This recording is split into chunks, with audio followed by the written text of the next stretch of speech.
गणपति भगवान महावीर स्वामी की। परम घोर तपस्वी स्वामी श्री निहाल चंद जी महाराज। परम सरलात्मा दादा गुरुदेव श्री खूब चंद जी महाराज। संघ संरक्षक बहुसूत्र पूज्य गुरुदेव श्री फूल चंद जी महाराज। उत्तर भारतीय प्रवर्तक शासन सूर्य पूज्य गुरुदेव श्री शांति स्वरूप जी महाराज।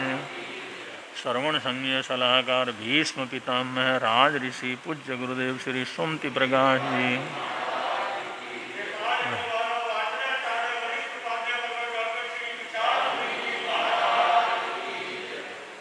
नमो हरिहंताणं नमो सिद्धाणं नमो आयर्याणं नमो वज्रायणं नमो लोये सवसावुणं येषु पंचनमोकारो सब पावपणाशनं मंगलानं च सर्वेषां परमं वै मंगलं मंगलानं च सर्वेषां परमं वै मंगलं। नमो मंगलमुखितं अहिंसा संयमोतवो देवावित्तं नमसन्ति यशरमेशयामणो जातुमसबुफेषु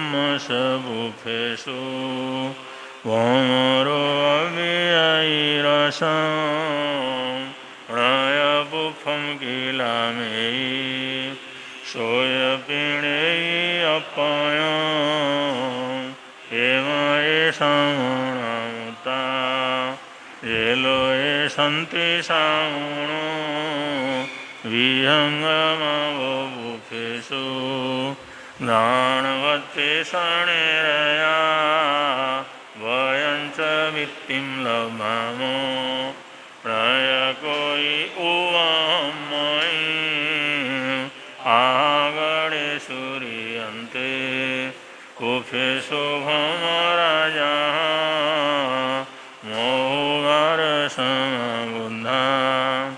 जीववन्ति अनिश्रिया नानापिण्डरया येन बुच्यन्ति शान्ति।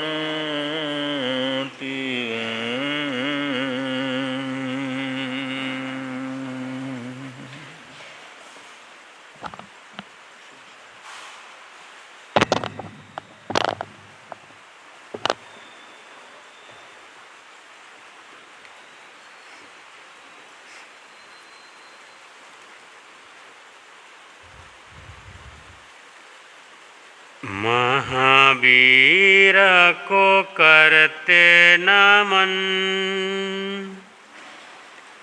कर्मों का जो करते समन धर्म में जो होते मगन आत्म का खिलेगा चमन महावीर को करते नमन। प्रभु भजो मोह तजो मुक्ति में जाना हमें प्रभु भजो मोह तजो मुक्ति में जाना हमें मन में जरा प्रभु बसा आत्म ध्यान करना हमें मन में जरा प्रभु बसा आत्म ध्यान करना हमें मन का बोझ मिटे आत्म शांति मिले अरिहंत काले ले शरण प्रभु वीर को करते नमन कर्मों का जो करते शमन धर्म में जो होते मगन आत्म का खिलेगा चमन प्रभु वीर को करते नमन भक्ति करो भव से तरो मिल जाए मोक्ष महल भक्ति करो भव से तरो मिल जाए मोक्ष महल नाम सुमरो ध्यान धरो हो जाए जीवन सफल नाम सुमरो ध्यान धरो हो जाए जीवन सफल प्रभु गुण गाए हम पाए आत्मिक आनंद कट जन्मों जन्म के करम प्रभु गुण गाए हम पाए आत्मिक आनंद कट जन्मों जन्म के करम प्रभु वीर को करते नमन कर्मों का जो करते शमन धर्म में जो होते मगन आत्म का खिलेगा चमन प्रभु वीर को करते नमन अनमोल है मानव जीवन करने हैं व्रत नियम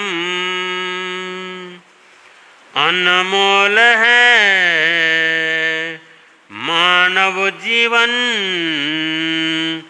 करने हैं व्रत नियम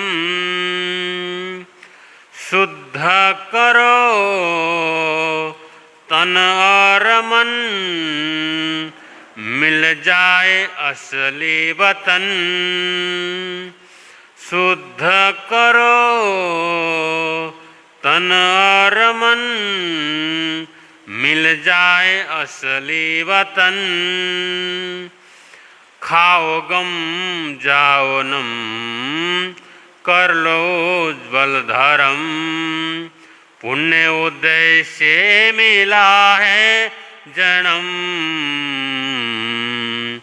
खाओ गम जाओ नम कर लो उज्ज्वल धर्म पुण्य उदय से मिला है जन्म प्रभु वीर को करते नमन कर्मों का जो करते शमन धर्म में जो होते मगन आत्म का खिलेगा चमन प्रभु वीर को करते नमन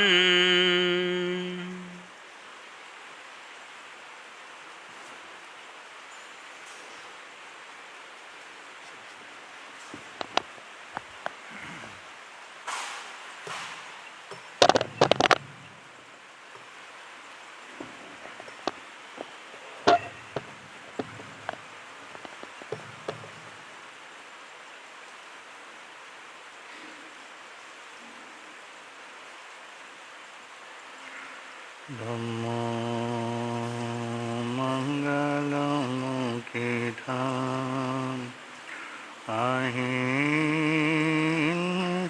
संयम तव देवावितं मम सन्ति जसा धम्मे संयमणो।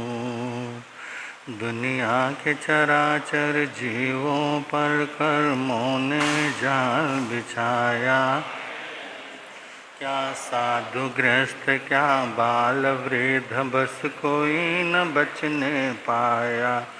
अति शुभ कर्मों के आने से संतों का समागम मिलता है, जिन वाणी श्रवण करने से दुख जन्म मरण का मिटता, दुख जन्म मरण का मिटता है। समय नदी की धार की जिसमें सब बह जाया करते हैं, है समय बड़ा तूफान प्रबल पर्वत झुक जाया करते। अक्सर दुनिया के लोग समय में चक्कर खाया करते, लेकिन कुछ ऐसे होते जो इतिहास बनाया करते हैं, इतिहास बनाया करते हैं। अनंत अनंत उपकारी त्रैलोक के नाथ शासन के महाप्राण शर्म भगवान महावीर स्वामी को स्मरण करते हुए आचार्य भगवान एवं आराध्य गुरुदेव के चरणों में वंदना। मंचासीन नेपाल हिंदू गौरव वाचनाचार्य उपाध्याय प्रवर डॉक्टर श्री विशाल मुंजी महाराज साहब के चरणों में कोटिश वंदन। आदरणीय मुनिराज, प्रिय श्रोताजन, इस चातुर्मास कल्प के उपलक्ष्य में वीतराग वाणी आप सब लोग श्रवण कर रहे हैं।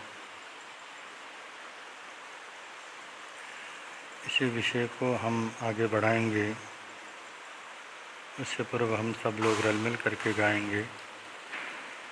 भगवन तेरी आराधना, भगवन तेरी मेरी जिंदगी की शान हो, मुझे यही वरदान, मुझे यही वरदान दो। मेरी आत्मा बलवान हो, भगवन तेरी आराधना, भगवन तेरी। मुझे सुख की कोई परवाह नहीं, दुख में भी निकले नहीं।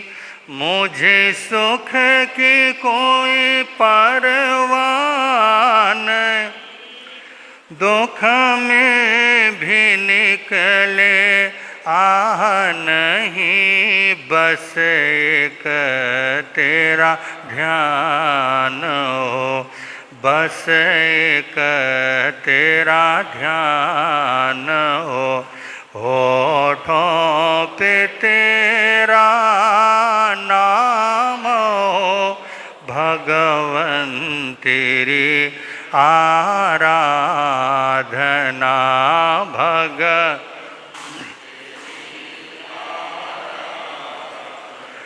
दौलत रहे या न रहे, खुशियाँ हो चाहे गम रहे। दौलत रहे या खुशियाँ हो चाहे गम रहे, चाहे आंधिया तो चाहे आंधी या तूफान हो, विचलित न मेरा ध्यान हो। भगवन तेरी आराधना, भगवन तेरी आराधना।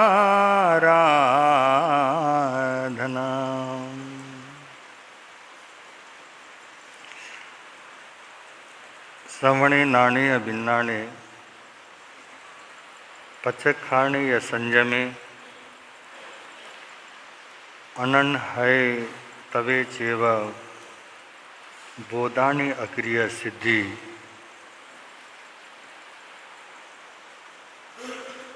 हमारी आत्मा को धर्म श्रवण से सबसे पहले ज्ञान प्राप्त होता है। उस ज्ञान के बाद हमारा पुरुषार्थ आगे बढ़ता है और हमारी जो सामान्य जानकारी है वो विज्ञान के रूप में परिणत होकर हमें विशेष ज्ञान की उपलब्धि होती है। हमें जब आत्मा के हित और अहित का ज्ञान हो जाता है, वास्तव में कौन सा ऐसा कर्म है जिसे करने पर मुझे शाश्वत सुख की प्राप्ति होगी, और कौन से ऐसे कर्म हैं जिन कर्मों के कारण जैसे अनादिकाल से हमारी आत्मा संसार में परिभ्रमण कर रही है और करती रहेगी। तो इतना जब जान लेता है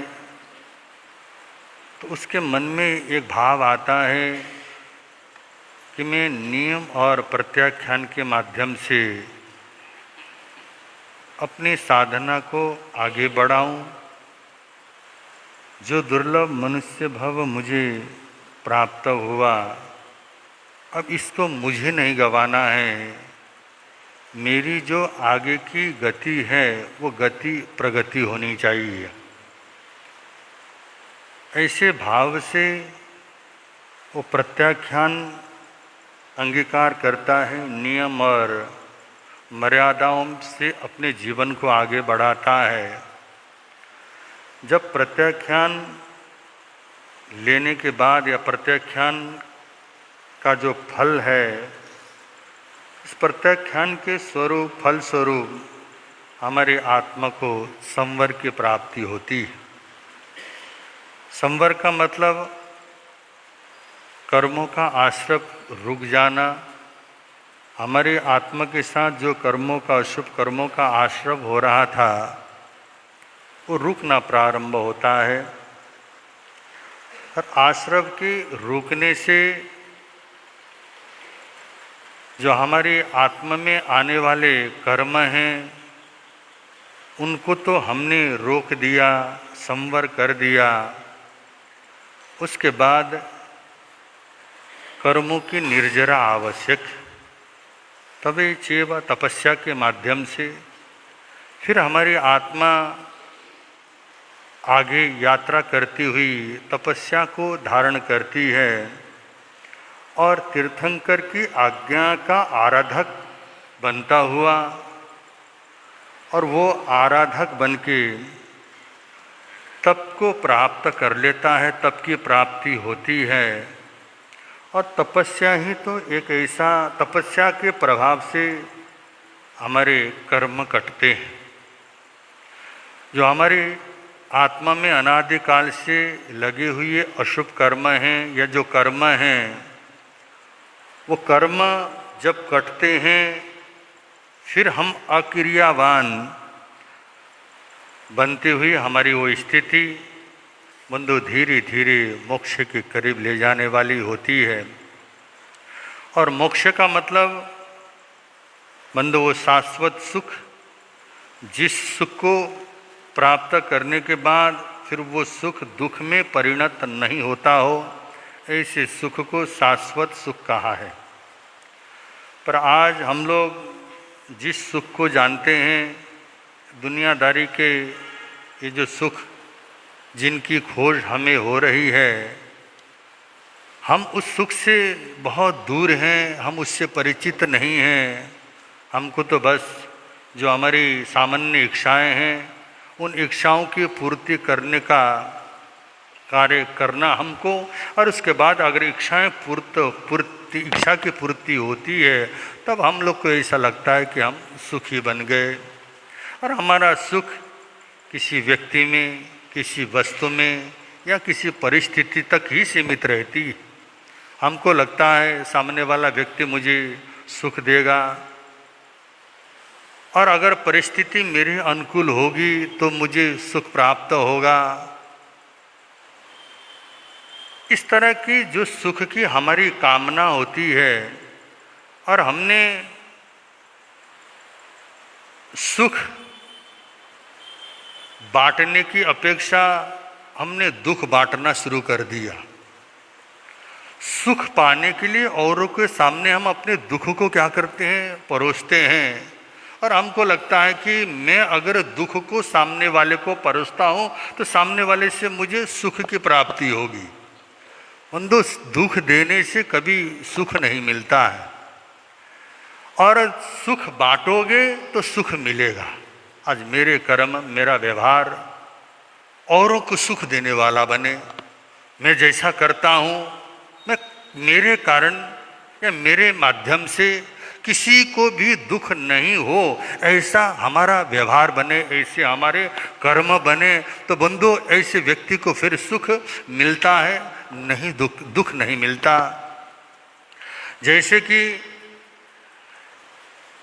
जो हमारा दाता है, उसने हमें संसार में सुख बांटने के लिए भेजा था, परंतु हम क्या कर रहे हैं, संसार में दुख ही तो बांट रहे हैं।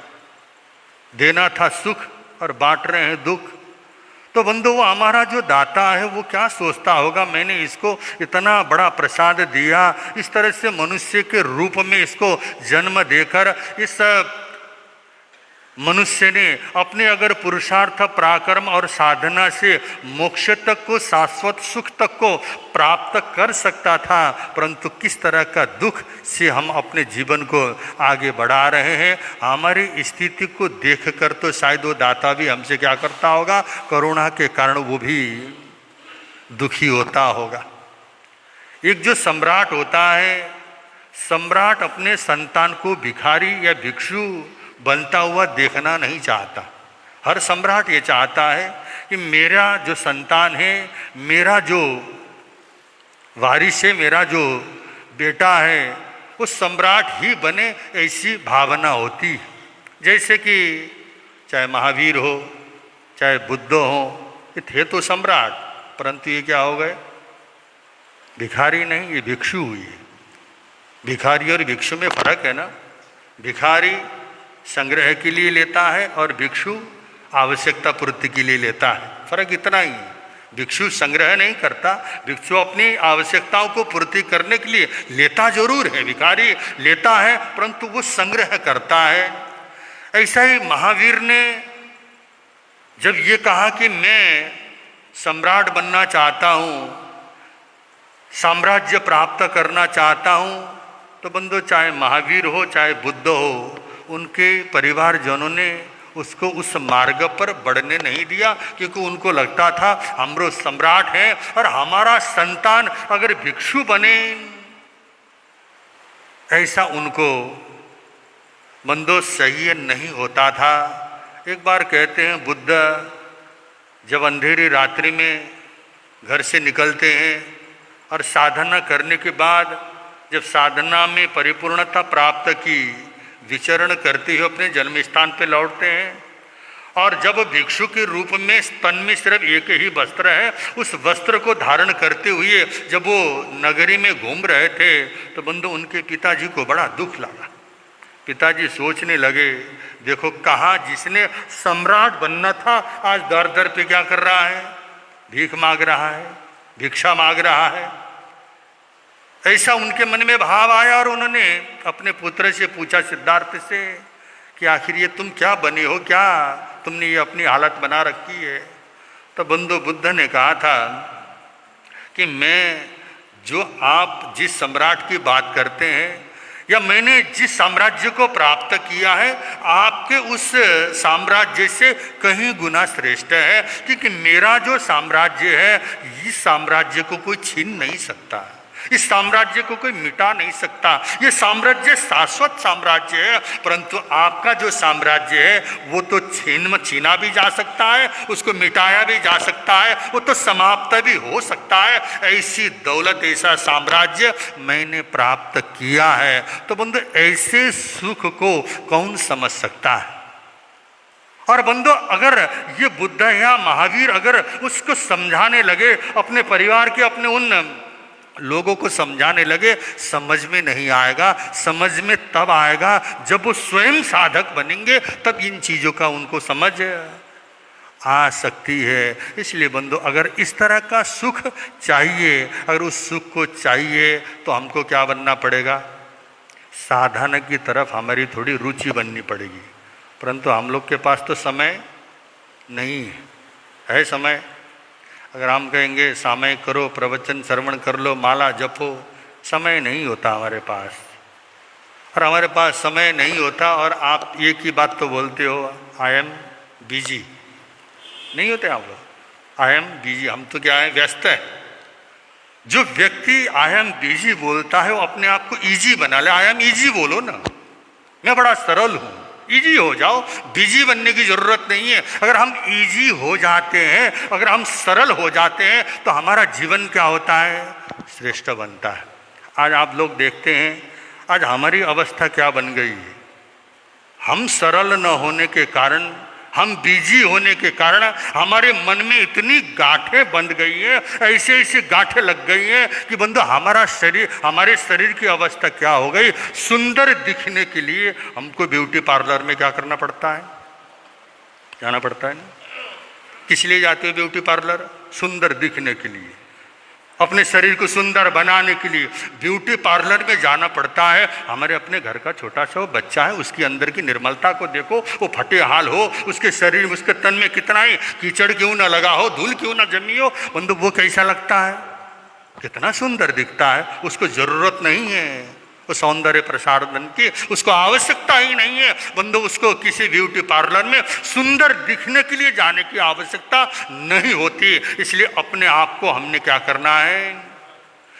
बिजी नहीं करना है, अपने आप को इजी बनाना है, सरल बनाना है। जो व्यक्ति सरल बनता है फिर बंधु वो शाश्वत सुख को प्राप्त करता है। और सुख को पाने के लिए आज हम लोग तो क्या करते हैं, अनेक तरह के सपने देखते रहते हैं, बैठे हैं और सपना देखते हैं और हमको लगता है ये मुझे मिल जाए तो मुझे सुख मिलेगा और इस अवस्था में पहुंचूंगा तो उसके बाद मुझे आराम मिलेगा। ऐसे न जाने कितने कल्पनाएं और सपने हमने अपने जीवन में क्या कर लिए हैं, देखना शुरू किए हैं। एक चित्रकार है, वो चित्रकार बहुत सुंदर चित्र बनाता है और चित्र बनाता है। एक बार उसके मन में एक कल्पना हुई, चलो एक मैं चित्र बनाता हूँ। जवान है, अविवाहित है चित्रकार, उसको शादी करनी है, तो उसके मन में एक कल्पना हुई कि मैं एक लड़की के चित्र को बनाता हूँ। और लड़की के चित्र को बनाते बनाते उसके अंदर ऐसी कल्पनाएं मन में आई और उसने एक चित्र बनाया, इतना सुंदर चित्र बनाया। जो उसके कल्पना में एक कन्या थी, जो लड़की थी, उस लड़की का चित्र उसने क्या कर दिया, अपने हाथ से बनाया और वो देखता ही रह गया। बनाने के बाद उसको भी ऐसा लगा कितना सुंदर क्या बन गया यह चित्र। बनाया और उस चित्र को ले जा करके उसने दीवार में टांग दिया और रोज जा करके उस चित्र को देखता है। और देखते देखते देखते देखते उसके मन के अंदर ऐसा विचार आने लगा, मैं अगर शादी करूंगा तो इसी लड़की से क्या करूंगा। उस लड़की से शादी करने के उसके मन में भाव आए और पिताजी से जा करके कहा कि पिताजी मुझे शादी करनी है और इसी लड़की से मुझे शादी करनी है। अब बंधु, क्या उस लड़की की शादी उस लड़की से हो सकता है, उस चित्र की वाली लड़की से? बाप ने समझाया ये लड़की नहीं है, ये तेरा ख्वाब है, ये तेरे सपने हैं, ये तेरी कल्पना है। बाप कितना ही समझाता रहे उसको समझ में आने वाला। हमारी भी अवस्था यही है। आज जिस सुख को पाने के लिए हम एक प्रकार की कल्पना करते हैं, एक प्रकार का सपना देखते हैं, मुझे ये मिलेगा तो मुझे सुख मिलेगा, मैं ऐसा बनूंगा, इस तरह का मुझे होना है, न जाने क्या क्या कल्पनाएं हम लोग देखते हैं, कितने सपने देखते हैं, और उन सपनों से ही हम क्या करें, अपने जीवन को दुखी बनाए जा रहे हैं। जैसे कि उस चित्रकार को ये नहीं पता, अरे ये तेरा सिर्फ तेरी अपनी कल्पना थी, तेरी बनाई हुई चित्र है, ये कोई लड़की नहीं है। बंधु, इसी तरह से हम लोग भी जो जीवन में सुख की चाहना करते हैं, या हम लोग सपना देखते हैं, सपना तो क्या होता है, सपना ही तो होता है। सपने दो तरह के होते हैं, कि पहले मैंने शायद बतलाया आप लोगों के सपने कितने प्रकार के होते हैं, दो तरह के होते हैं। एक सपने वो होते हैं जो सोने के बाद दिखाई देते हैं, देखा होगा आप लोगों ने सपना। और कभी कभी हमारे जीवन में समस्याएं आती हैं और हमने सपना देखना शुरू कर दिया, और सपना देखते देखते बंधु एक दिन तो इतना बढ़िया सपना आया, कर्ज में डूबा हुआ था, सारे कर्ज का क्या हो गया, इतना जबरदस्त लाभ हुआ उसको सपने में, और सारे कर्ज से वो क्या हो गया, उसको मुक्ति मिल गई। या कोई बीमारी थी या कोई भी समस्या जो थी, उस समस्या का समाधान हो करके बंदे इतना अच्छा जीवन किसमें जी रहा था, सपने में हो गया। और बंदो सपने में इतना आनंद की अनुभूति हो रही थी, उसकी आंखें क्या हो गई, खुल गई। तो क्या होगा फिर उसका हाल, जो थोड़ी देर पहले, एक सेकंड पहले इतना जो आनंद आ रहा था, आनंद की अनुभूति हो रही थी, आंखें खुल गई तो सब कुछ समाप्त हो गया। जिस तनाव के साथ, जिन समस्याओं के साथ रात को बिस्तर पे सोया था, वही समस्या यथावत उसके पास मौजूद है।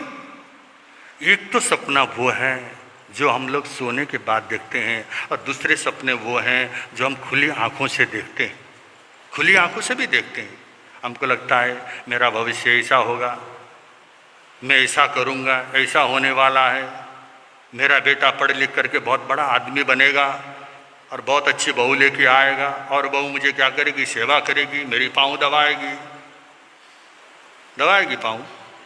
यही तो सपने देखते रहते, ये होगा वो होगा, मेरा भविष्य में ऐसा होने वाला, मैं नहीं, मेरा परिवार ऐसा करेगा, मेरा पति है, मेरी पत्नी है, मेरे बच्चे हैं, न जाने मेरे साथी हैं, मेरे सहयोगी हैं, औरों से ये अपेक्षा रखता है, उसके कारण मुझे ये मिलने वाला है। मेरा तो आजकल क्या हो गया, बहुत बड़े लोगों के साथ उठना बैठना हो गया, उसमें भी खुश लगा, हाँ मैं तो बहुत अच्छे आदमियों से मेरा परिचय हुआ है, और वो व्यक्ति तो मेरा ये कर देगा। मतलब हमेशा हम औरों से क्या करते रहेंगे, अपेक्षाएं करते रहेंगे और सपने देखते रहेंगे। अंत में जाकर के सपने तो टूटने में बहुत लंबा वक्त क्या करता है, नहीं लगता है। ये जो संसार है ना, इस संसार में भी हमने इतने सपने देखे हैं, इतने सपने देखे हैं, और ये सपने कब टूटेंगे।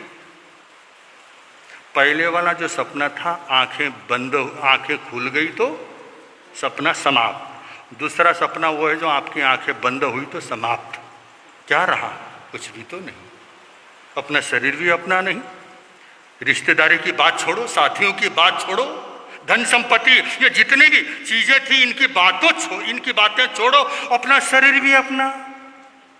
शाम को कितना बजे थे, 4 बजे थे, मरते ही शरीर में से प्राण निकल गए, आंखें बंद हो गई, लोगों ने घड़ी देखना शुरू किया। सबसे पहले घड़ी देखते हैं, ले जाया जा सकता है, 4 बजे हैं, फटाफट क्या करो, 6 बजे तक ले जाने की सुविधा कोई रखना नहीं चाहता। एक क्षण भी क्या होता है, रखना नहीं चाहता है। ऐसी हमारी क्या स्थिति है। तो भगवान कहते हैं सपने का जीवन क्या करो मत जी, ये होगा वो होगा, ऐसा होने वाला नहीं। जो वर्तमान में जो हो रहा है उस वर्तमान को स्वीकार कर लो, वर्तमान को स्वीकार कर लो, सुख मिलेगा। अतीत की स्मृतियां, भविष्य की कल्पनाएं, दोनों से क्या हो जाओ, मुक्त हो जाओ, तो सुख हमसे दूर नहीं है। इसलिए संसार क्या एक प्रकार का सपना ही है, इसको स्वीकार कर लो। कहा है संसार है सपना, क्यों मानता अपना। संसार है सपना, क्यों मान, कायम नहीं रहना, तुझे और क्या कहना। कायम नहीं रहना, तुझे और क्या कहना। तू गाल प्रभु गुणगान, भक्ति को मुक्ति का सुख मान। इसमें तू पाले तू भगवान, दिल में बसा ले भगवान। मानुष तन पाकर के वो मनवा, कभी न कर अभिमान। दिल में बसा ले भगवान, दिल में बसा ले भगवान। मिट्टी की ये काया, पल भर की है माया। मिट्टी की ये काया, पल भर की है।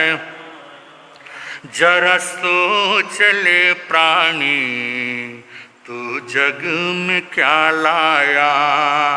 जरा सोच ले प्राणी, जग में तू क्या लाया। निज आत्म को पहचान, दीन दुखियों को कर ले दान। इसमें कहाँ ले तुम महान, दिल में बसा ले भगवान। मानुष तन पाकर के वो मनवा, कभी न कर अभिमान। दिल में बसा ले। तो बंदो, मिट्टी की काया, पल भर की ये माया, ये एक न एक दिन क्या होना है, संसार से मिट जाना है, समाप्त हो जाना है। पर तीन अवस्था में, पद, पैसा और प्रतिष्ठा, तीन चीज़ें जीवन में मिलती हैं हमको। एक हमको पद मिलता है, दूसरा हमको पैसा मिलता है, तीसरा हमको जीवन में प्रतिष्ठा मिलती है, मतलब आपका प्रतिष्ठा बनती है। पद, पैसा और प्रतिष्ठा में जो व्यक्ति अपने आप को सुरक्षित रखता है, उसको अहंकार नहीं आता है और बंदो विनम्र होता है। ये न पद मेरा शाश्वत है, न मेरे पैसे शाश्वत है, न ये मेरी प्रतिष्ठा बनी हुई है, ये न ये शाश्वत है। प्रतिष्ठा को मिटने में बहुत वक्त नहीं लगता है, पैसा के मिट जाने में, पैसा के समाप्त होने में भी वक्त नहीं लगता है। पद की भी अपनी एक सीमा होती है। इन तीनों में जब आदमी अपने आप को सुरक्षित रखता है तो बंदो फिर उसको दुख नहीं मिलता है। जब बंदो पद न रहे तो भी सुखी है, पैसा न हो तो भी बंदो आनंद की अनुभूति कर रही है। और प्रतिष्ठा को तो उसको क्या है, प्रतिष्ठा का तो उसको कहीं कोई लेना देना ही नहीं होता है। ऐसा व्यक्ति संसार में शाश्वत सुख को पाता है। इसी तरह श्रेणिक चरित्र चला, उसको थोड़ा सा आगे बढ़ाएंगे। श्रोता सुन लो ध्यान लगा कर, श्रेणिक चारित्र सुनाते हैं, धर्म की महिमा गाते हैं। श्रोता श्रेणिक चारित्र सुन। त्रिलोक ऋषि महाराज हुए हैं, शासन की श्रृंगार। विविध राग में रास रचाए, किया बहुत उपकार। श्रोता सुन लो श्रेणिक चारित्र सुनाते हैं। भाव उन्हीं के, शब्द उन्हीं के, सिर्फ तर्ज में फिर सार सार ले लो नर नारी, सब मिल गावे ट्रेर। श्रोता सुन लो श्रेणिक चारित्र सुनाते हैं। धर्म दलाली खूब करे अरो, तीर्थंकर पद पाया। छायिक समकित वंत कहाया, श्री श्रेणिक महाराया। श्रोता सुन लो निक चारित्र सुनाते हैं। तीजा तीर्थपति होवेगा, पोता भूप उदाय, कई रानी कई पुत्रों ने दी निकर्म खा पाए, श्रोता श्रेणिक चारित्र। त्रिलोक ऋषि जी महाराज साहब जो हमारे शासन के श्रृंगार हुए, उन्होंने विविध राग में ये रास को रचा है। उन्होंने काव्य रूप में बड़ी रचनाएं उन्होंने की है और बंधु भाव उन्हीं के ही हैं, शब्द भी उन्हीं के हैं। हम थोड़ा बहुत तर्ज का फेर फार करके उस फेर के साथ आपके समक्ष ये श्रेणिक चरित्र को परोसने का प्रयत्न कर रहे हैं। और जिस श्रेणिक चरित्र को हम सुनाने जा रहे हैं, बंधु कैसा था ये श्रेणिक महाराज, क्या होगा श्रेणिक महाराज का जीव। मतलब धर्म दलाली खूब करी और तीर्थंकर पद पाया। धर्म की दलाली से तीर्थंकर नाम गोत्र कर्म का परिवंदन करने वाला वो महान आत्मा और बंधु ये छाई संकित बनता हो गया। और वो श्रेणी कैसा महाराज था, बंधु कैसा उसका संकित था, ये तो भविष्य में इस कहानी के माध्यम से हम सब सुनेंगे ही। और बंधु स्वयं वो ही नहीं, उसका परिवार में ऐसे ऐसे भव्य आत्माओं का संयोग बना था। उनकी सभी रानियों ने भगवान महावीर के सानिध्य प्राप्त करके बंधु मोक्ष को प्राप्त करती हैं। कहीं ऐसे राजा राजकुमार हैं, दीक्षित होते हैं। और बंधु उनका जो पोता है और बंधु पोता जो उदायन है, वो भी क्या करेगा, इसी अवसर उस तर्पणी काल में तीर्थंकर बनेगा। ऐसा भव्य आत्मा, ऐसा भव्यशाली परिवार, उसी की कहानी आपके सामने रखेंगे। और ये पद्म नाम का एक जिनेश्वर मतलब आने वाली जो 24 है, आने वाले 24 के रूप में जिस महान आत्मा ने तीर्थंकर बनना है, वो भी प्रथम तीर्थंकर के रूप में जिस आत्मा ने जन्म लेना है, ऐसी आने वाले तीर्थंकर भव्य आत्मा की कहानी को हम क्या कर रहे हैं, हम कोई ऐसी कल्पनाएं नहीं सुन रहे हैं बंधु। ऐसे भव्य आत्मा की कहानी को, ऐसे भव्य आत्मा की कथा को, ऐसे भव्य आत्मा के जीवन चारित्र को हम क्या करेंगे, सुनेंगे। किस तरह का उसका जीवन था, कैसे उसने तीर्थंकर नाम गोत्र का परिबंध किया, इन सब चीज़ों को हमने क्या करना है, सुनना है। और बंधु महाराजा श्रेणिक अब उनकी कहानी कैसे चलती है, इस समय आने पर आपके समक्ष रखने का प्रयत्न करें। इतना कहते हुए बल शरण भगवान महावीर स्वामी की।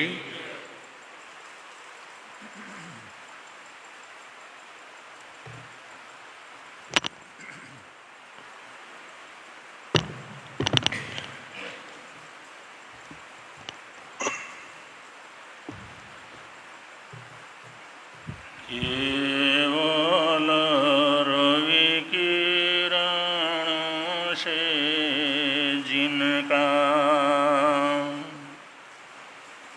संपूर्ण प्रकाशित है अंतर, उनकी वाणी में होता तत्वों का सुंदरतम दर्शन,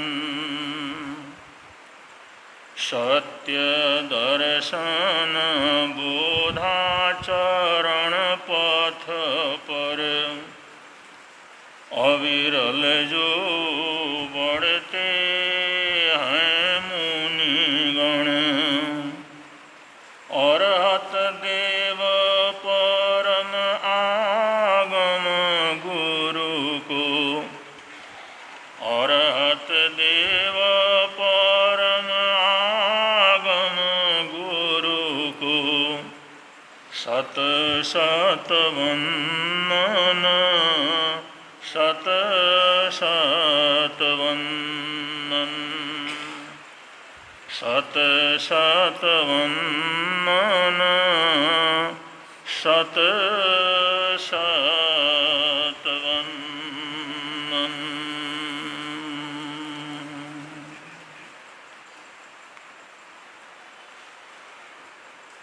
प्रसंग चल रहा है श्रावकाचार्य का।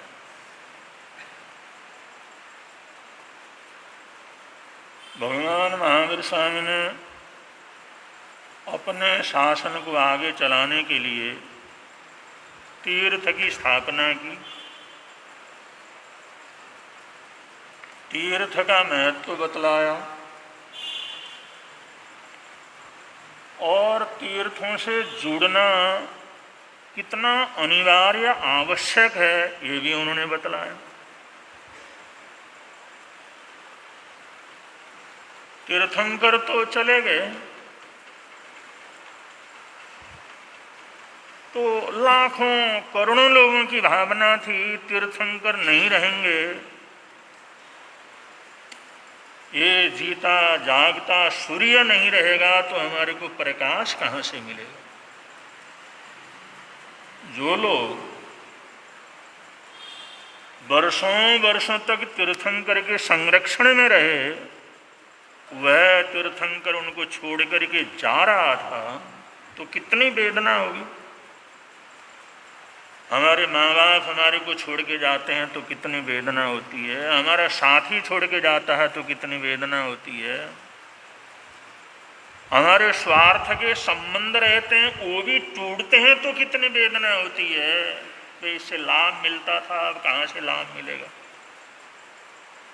और जिनके चरणों में जीवन समर्पित किया हुआ था, ऐसे प्रत्यक्ष आराध्य तीर्थंकरों के जाने पर कितनी वेदना उन लोगों की होगी।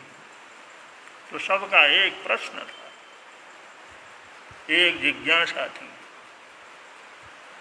जिस समोशरण में आकर के जिनके दर्शन करके ही हमारे सारे संकट दूर होते थे, हमारे को नया मार्ग मिलता था, नया मार्गदर्शन मिलता था।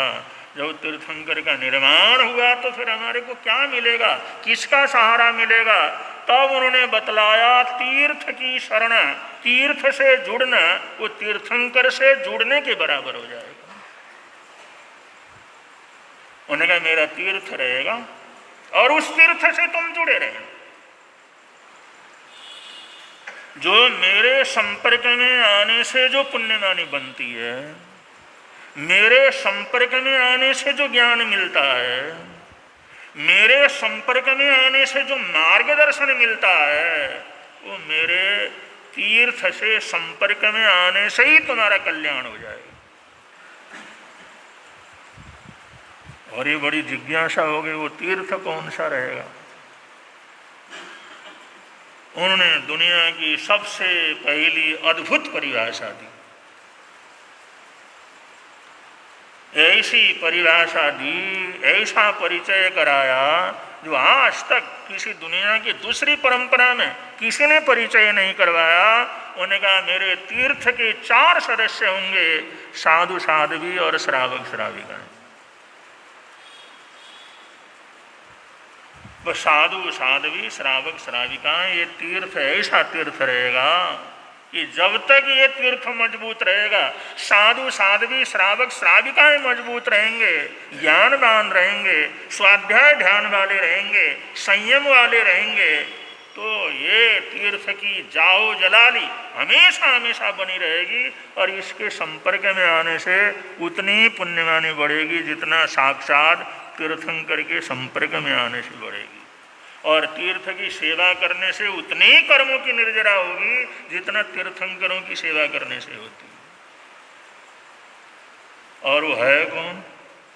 हम और तुम।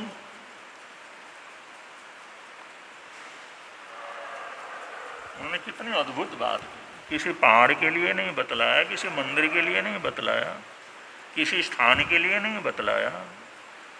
जहाँ पर साधु साध्वी और श्रावक श्राविकाएं चारों हैं, वो तीर्थ है।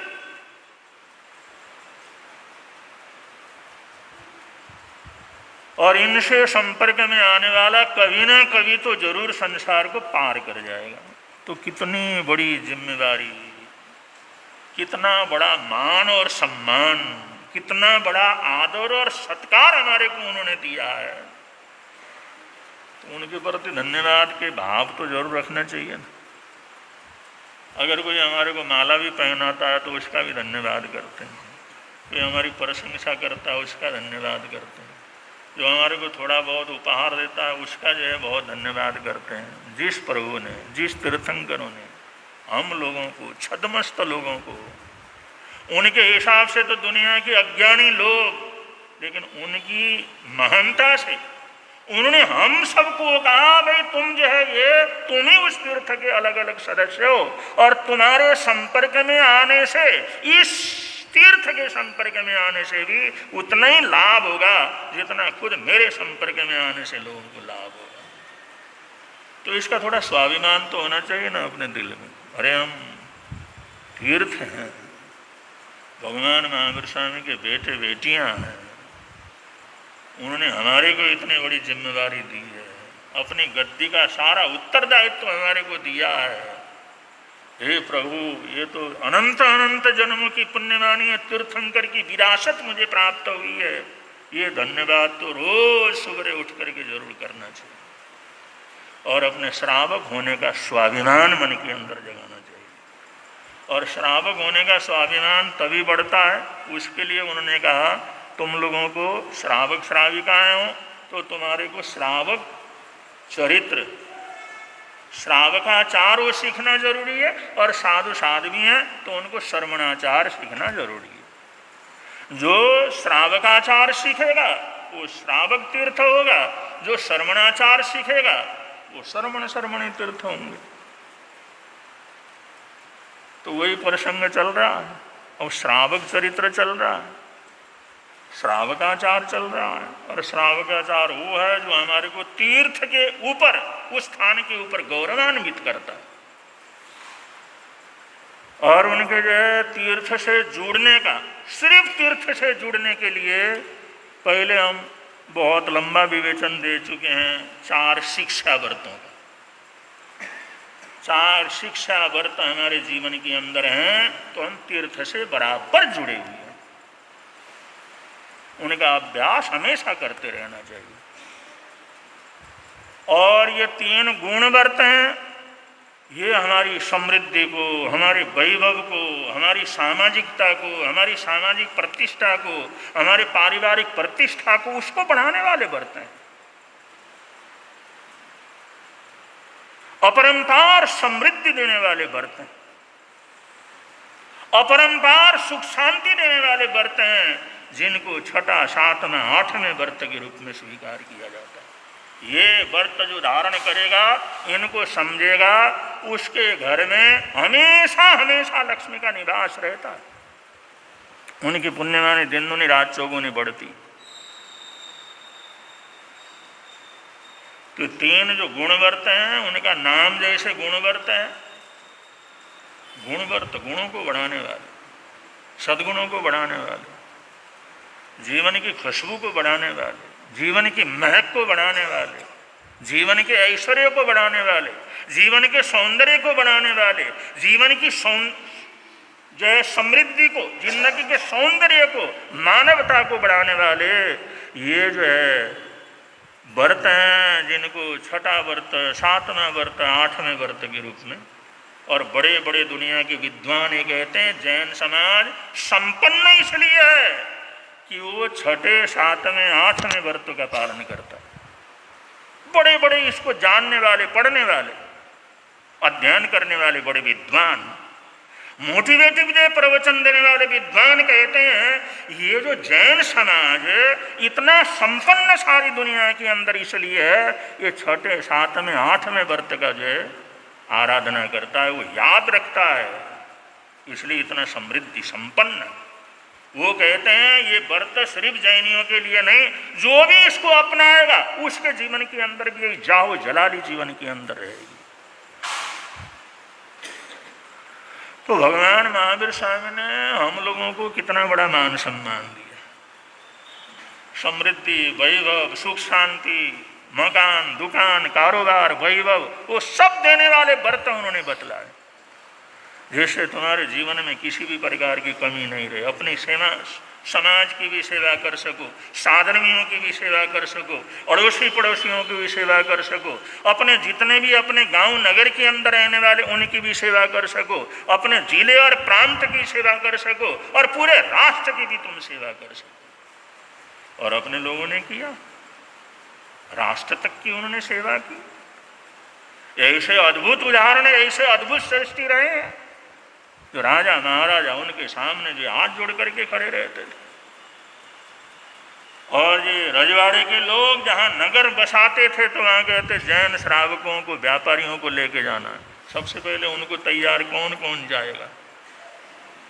जब उनकी स्वीकृति मिलती थी तब जा करके वो नगर बसाने की बात सोचते थे। व्यापारी हमारे पास नहीं होगा, ओसवाल हमारे पास नहीं होगा, ये कारोबार करने वाला कौम हमारे पास नहीं होगा तो हमारे नगर के विकास कैसे होगा, हमारे नगर का अर्थव्यवस्था कैसे आगे बढ़ेगा। इसलिए सबसे पहले व्यापारियों को संरक्षण देते थे और उसके अंदर कर के अंदर छूट देते थे, उनको फैसिलिटियां देते थे, जिससे कि तुम हमारे देश की समृद्धि को आगे बढ़ाओ।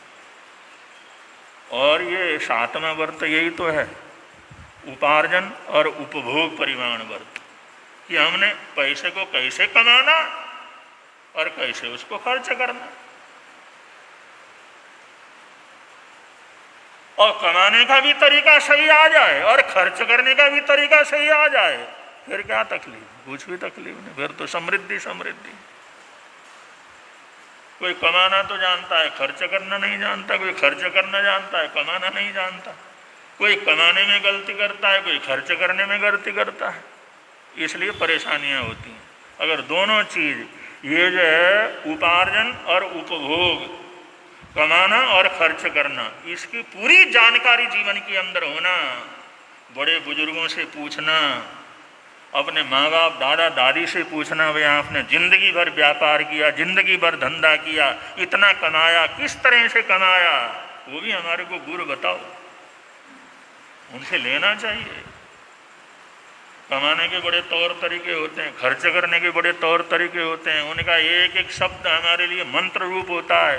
अनुभवी लोगों से, बुजुर्ग लोगों से, जो बहुत ऊपर उठे हुए हैं, उन लोगों से ये चीज़ लेने की ज़रूरत है कि आपने जीवन के अंदर कभी नुकसान हुआ तो उसको कैसे भरपाई की, कभी बड़ी भारी तकलीफ हुई तो उस समय कैसे अपने आप को मेंटेन रखा, कभी आपके जीवन के अंदर बड़ा नुकसान हुआ तो कैसे आपने उसको पूरा किया, वो अपना अनुभव बतलाएंगे। ये गुरु सीखना, ये सिर्फ हमारे जो श्रावक व्रत का उसका जितना लिखा हुआ उतना ही यही नहीं है, इस तरह से इस व्रत को जानने की कोशिश करनी है। उपार्जन करने के तरीके को सीखें और जो उसके खर्च करने के तरीकों के भी सीखें। और शास्त्रकार तो कहते हैं, और हमारे देश के अंदर तो प्राचीन समय से ये कहना है, चोरी का माल मोरी में चला जाता है। ये हजारों लोगों का, लाखों लाखों करोड़ों हमारे दादा परदादा जो व्यापारी हैं, कमाने वाले हैं, उन्होंने जिंदगी भर का अनुभव ये जो निचोड़ दिया है, चोरी का माल मोरी में चला जाए।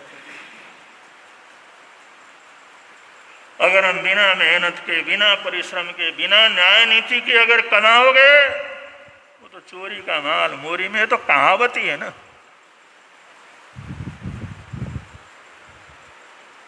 अगर गलत तरीके को जाओ तो गलत तरीके से ही चला जाएगा। कहते हैं सारे बड़े बुजुर्ग कहते हैं, हमारी प्राचीन परंपरा, ये केवल कहावत नहीं है, ये उन लोगों का अनुभव है।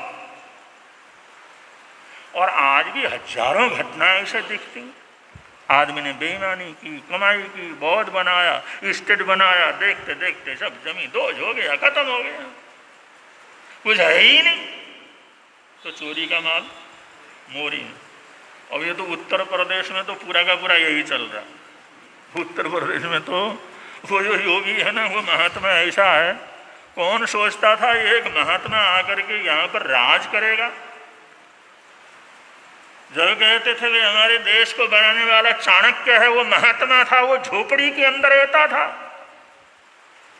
अपने देश का महात्मा था वो था, लेकिन चाणक्य नीति और बृहद भारत का रचना करने वाला आदमी, वो जो गंगा के निकरे अपने झोपड़ी में रहता था, एक भी आदमी उसके पास झाड़ू लगाने वाला नहीं था, अपना काम अपने आप करता था, लोग हंसते थे। ऐसा थोड़ी होता है, ऐसा नहीं हो सकता। एक चाणक्य जैसा जिसकी शादी नहीं हुई, बेटे नहीं है, पोते नहीं है, परिवार नहीं है, घर नहीं है, वार नहीं है, वो एक सन्यासी, वो इतने बड़े राज्य का संचालन तो राजा बनाया, पूरे बृहद भारत बनाया, उसका संचालन किया और देश को उस स्थिति के ऊपर पहुंचाया, लेकिन रहता था झोपड़ी के अंदर रहता। वो हमारे समाज के बाल बच्चे आजकल के वो कहते तो गप्पे गुप्पे ठोके हुए हैं, ऐसा थोड़ी होता है। लेकिन आज बता दिया ना योगी ने बता दी। उन्होंने कहा हम भी महात्मा हैं, हम भी आश्रम में रहते हैं, हमारा कुछ नहीं है। लेकिन उसको मौका मिला, चांस मिला, तो उसने उत्तर भारत की पूरी ऐसी जो है उत्तर प्रदेश को ऐसा सुधारा। आज देश के अंदर नहीं, दुनिया के कोने कोने में, पाश्चात्य देश में ऐसा होता है तो कहते हैं हमारे देश में योगी होना चाहिए, योगी जैसा राष्ट्रपति होना चाहिए, योगी जैसा मुख्यमंत्री होना चाहिए। अगर योगी जी होते तो यहाँ पर कुछ नहीं होता। आज दुनिया के लोग ये क्या करते हैं, कहते हैं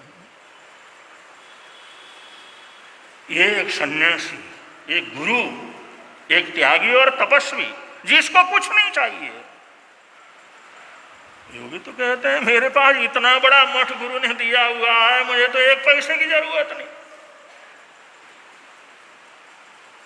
आज बता दिया उसको। तो ये लोग बंधु, इन लोगों के अनुभव हैं, ये जो जिंदगी भर के अनुभव हैं वो उन्होंने बतलाया, उन्होंने सिखाया। देखो भाई, जिंदगी में हमने बहुत उतार चढ़ाव देखे, गलत तरीके से भी कमाया, सही तरीके से भी कमाया, लेकिन चोरी का माल तो मोरी में चला जाता है, वो कुछ काम आने वाला नहीं। कहते हैं अन्याय से कमाया हुआ अपराध ही पैदा करता है। अन्याय से कमाया हुआ जो धन है वो अपराध में चला जाता है, शराबखोरी में जाएगा, दूसरे कामों के अंदर जाएगा, दूसरे लड़ाई झगड़ों के अंदर जाएगा। अन्याय का पैसा अपराध के अंदर ही लग जाता है। और हक की कमाई, न्याय की कमाई सदा सुखदाई। अगर हक की कमाई है तो सदा सुखदाई, वो तुम्हारी अगर कहीं खो भी जाए तो तुम्हारा पीछा करते हुए तुम्हारे पास आ जाएगी। तुम्हारे हक का कोई दुनिया के अंदर छीन नहीं सकता।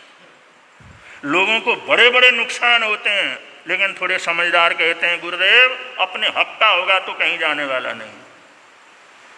वो बड़े आत्मविश्वास से साथ कहते हैं नुकसान हुआ है, तकलीफ हुई है, बर्बादी हुई है, लेकिन अपना हक का होगा तो हमारा आएगा। हमारे को पूरा विश्वास, हमने हक मारा नहीं है, हमने बेईमानी नहीं की है, और हमारा हक का है तो हमारे पास लौट करके जरूर आएगा, और आ जाता है। ये सब शिक्षा देने वाला, ये सभी चीज बताने वाला, ये हमारे को मार्गदर्शन देने वाला व्रत है। इसको सातवां भोग उपभोग परिमाण व्रत कह करके पुकारा जाता है। तो बंधु, शास्त्रकार कहते हैं यही वो चीज है, यही मंत्र है, ये तीनों व्रत हैं जो जैन समाज को हमेशा समृद्धि संपन्न बना करके रखते हैं। आज हमारी समृद्धि है, छोटा सा समाज, आज दुनिया के अंदर अगर इसका कोई इज्जत है, मान सम्मान है समाज के अंदर, वो सब तरह के लोग होते हैं। सारे के सारे अरबपति हों, सारे के सारे करोड़पति हों, ऐसा तो नहीं है। हमारे समाज में भी गरीब से गरीब लोग हैं, लेकिन धनवान लोग, संपन्न लोग, इन्होंने अपना वर्चस्व बना करके रखा हुआ है। और वो लोग बहुत कुछ क्या करते हैं, करते भी हैं, बहुत कुछ करते हैं समाज के लिए। बेंगलोर के अंदर अभी एक जो गुजरात का समाज है, उसने निर्णय किया अगर हमारे समाज के अंदर अगर तीसरा बच्चा हो जाता है तो तीसरा बच्चा होने की सारी जिम्मेदारी हम ले लेते। उन्होंने कहा वो 2 बच्चे कर लेते हैं, फिर उसके बाद जो कुछ होता नहीं, जैन समाज के अंदर ये बड़ी तकलीफ हो रही है, तो उन्होंने अनाउंसमेंट किया और अरबों रुपया उसके अंदर इकट्ठा हुआ। उन्होंने कहा तुम्हारा तीसरा चौथा बच्चा होता है तो हमारे को सूचना दो, उसका जो है शुरू जन्म से लेकर के उसकी पढ़ाई लिखाई नौकरी चाकरी वो सब कुछ हम कर लेंगे, सारा कुछ हम कर लेंगे। अब अपने समाज के अंदर है ना ऐसे ऐसे लोग, अब तुम पाल नहीं सकते, हमारे को सूचना दो, उसका सारा खर्चा उठाएंगे हम लोग। वो लोग कर रहे हैं काम, बेंगलुरु के अंदर ही यही संस्था। तो अपने समाज के अंदर करने वाले लोग भी हैं। तो हम ये श्रावकाचार के अंदर बतला रहे थे, हम सिर्फ ये बतला रहे हैं कि ये जो व्रत हैं, ये व्रत हम लोगों के लिए कितना मूल्यवान है, हमारे बच्चों को सीखना कितना जरूरी है, उनको समझना कितना जरूरी है, उनको थोड़ी जानकारी होना कितना जरूरी है।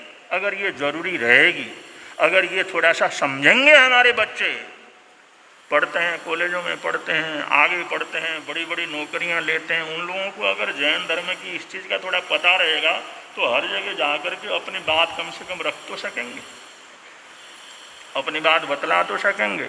इसलिए धार्मिक शिविर वगैरह होना और बच्चों का शिक्षण प्रशिक्षण होना, बच्चों का क्या, हमारे नौजवान या नवयुवतियाँ, हमारी बहुएं वगैरह, उनको भी अपने धर्म की जानकारी रहनी चाहिए। भले तुम सामायिक करो या ना करो, लेकिन सामायिक की जानकारी उनको पूरी हो। प्रतिक्रमण भले ही तुम ना करो, लेकिन प्रतिक्रमण की जानकारी तुम ले लो। संवत्सरी मनाओ ना मनाओ, लेकिन पर्युषण और संवत्सरी क्या होती है इसकी जानकारी तुम ले लो। और तुम जो कुछ ऐसा सीखो न सीखो, लेकिन अपना धर्म कितना प्राचीन है, तीर्थंकरों का क्या स्वरूप है, हम कौन से भगवान को मानते हैं, हमारे भगवान का आराध्य का स्वरूप क्या है, ये तो कम से कम जानकारी होनी चाहिए।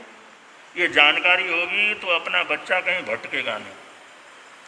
एक केरला स्टोरी बना करके जो चला है वो इसीलिए है कि तुम जैन हो या हिंदू हो, भारतीय परंपरा के अंदर हो, तुम भारतीय परंपरा को दुनिया के बच्चों के सामने तो रखो।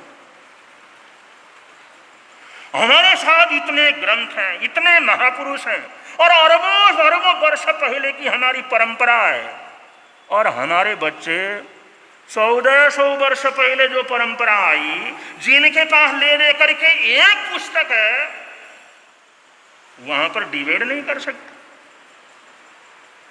उनका जवाब नहीं दे सकते। 1400 वर्ष क्या होता है, और ले दे करके एक पुस्तक, वो कहते उसके बाद तो कोई पुस्तक ही नहीं, जो कुछ है वही है। और हमारे पास कितने हजारों ग्रंथ, हजारों शास्त्र हैं, पूरी तरह से वैज्ञानिक आधार पर के ऊपर हैं, और ये हजारों वर्ष पुरानी परंपरा, इसको मानने वाले हम लोग और हमारी बेटी, हमारा बेटा जो कॉलेज के अंदर पढ़ने वाले हैं, वो उन लोगोलोगों को जवाब नहीं दे सकते, तो हमारे लिए कितने शर्म की बात है। इसी से हमारा जनरेशन खत्म हो रहा है। आदमी कोई परिवर्तित हो जाए तो पता लगता है भाई उसने फलाने धर्म को स्वीकार किया, लेकिन लड़कियां, हजारों लड़कियां दूसरे धर्म के अंदर जा रही हैं, और ऐसे धर्म के अंदर जा रही हैं जहाँ पर पाप के सिवाय कुछ नहीं होता, लेकिन हमारे को कुछ पता नहीं। तो इस तरफ थोड़ा ध्यान देने की ज़रूरत है, थोड़ा सोचने विचारने की ज़रूरत है, करना चाहिए कुछ न कुछ। तो बड़े प्रेम से आप लोग बोलेंगे, मिलता है आनंद प्रभु की वाणी से, मिलता है आनंद प्रभु प्रवर्तक शांति गुरुवर प्यारे, प्रवर्तक शांति गुरु जीवन नैया के रखवारे, जीवन नैया के जोड़ गए संबंध प्रभु की वाणी से, जोड़ गए संबंध प्रभु की वाणी से, मिलता है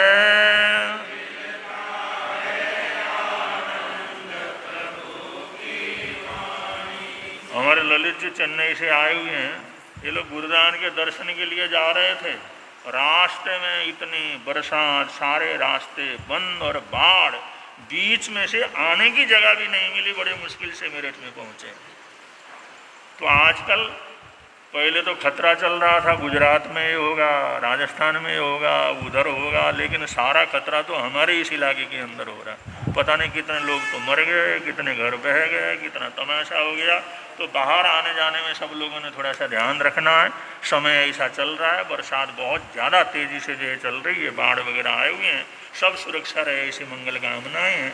आज का अगर किसी का एकासना वियासना हो तो आज के एकासने वियासने का प्रत्याख्यान आज के एकासन व्यासना अपने अपने मन धारण के अनुसार बचकान पर्यंत तस्वंते पड़िकानंदम करियो त्याग वो सरे वो सरे वो सरे वो। आज के आय मिल का प्रत्याख्यान, अगर किसी भाई बहन का आय मिल हो, गुरु महाराज ने आय मिल छोड़ दिया तो सबने आय मिल छोड़ दिया। और हमारे घर में भी हमारे 8 संत हैं यहाँ पर, और महीने 60 उपवास होते हैं, और 60 उपवास और 15 एकासन हर महीने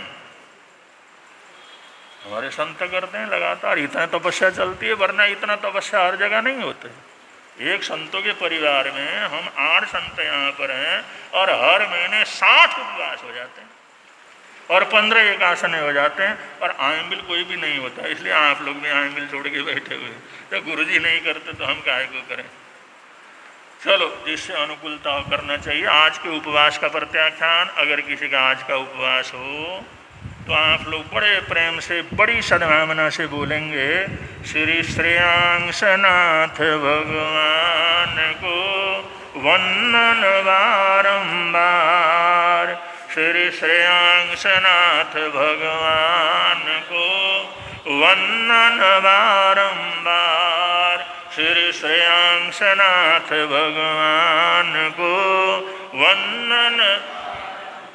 और संघ की तरफ से सूचनाएं हैं, सूचनाओं के बाद मंगल पाठ होगा। संघ की तरफ से सूचनाएं।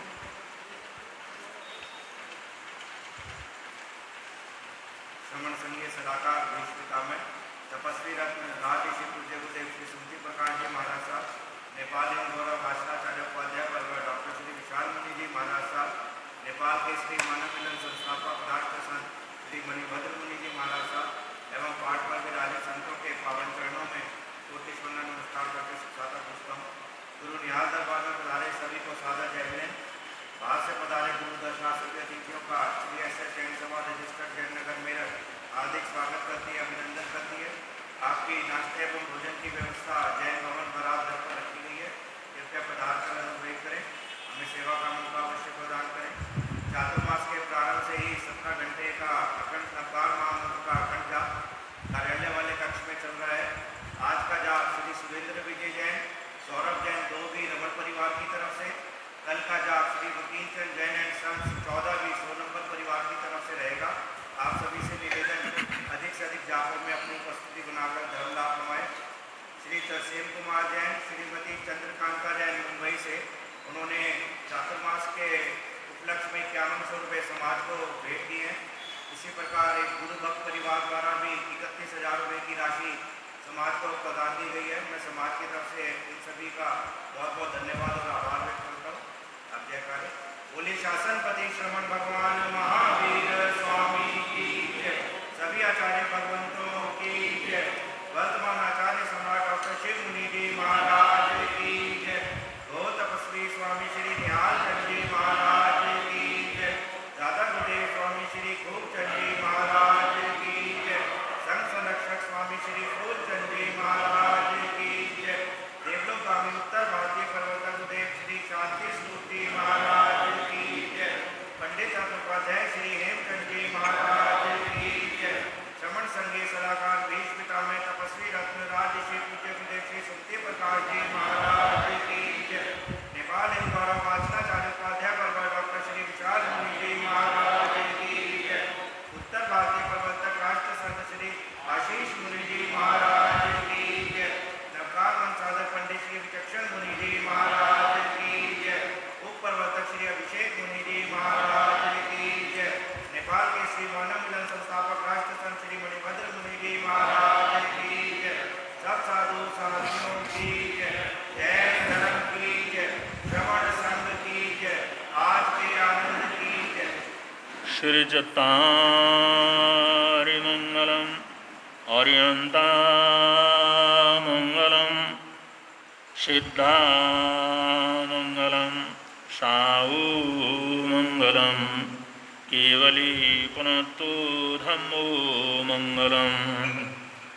चत्तारि लघुत्तमा और्यंता लघुत्तमा सिद्धा लघुत्तमा साऊलोत्तमा केवली पुणतो धम्मोलोत्तमो चत्तारि शरणं पवज्जामि अर्यन्ते शरणं पवज्जामि सिद्धे शरणं पवज्जामि साऊ शरणं पवज्जामि केवली पुनत्तं धम्मं शरणं पवज्जामि ये चार शरण दुख हरण जगत में और न शरण कोई होगा जो मम प्राणी करे आराधन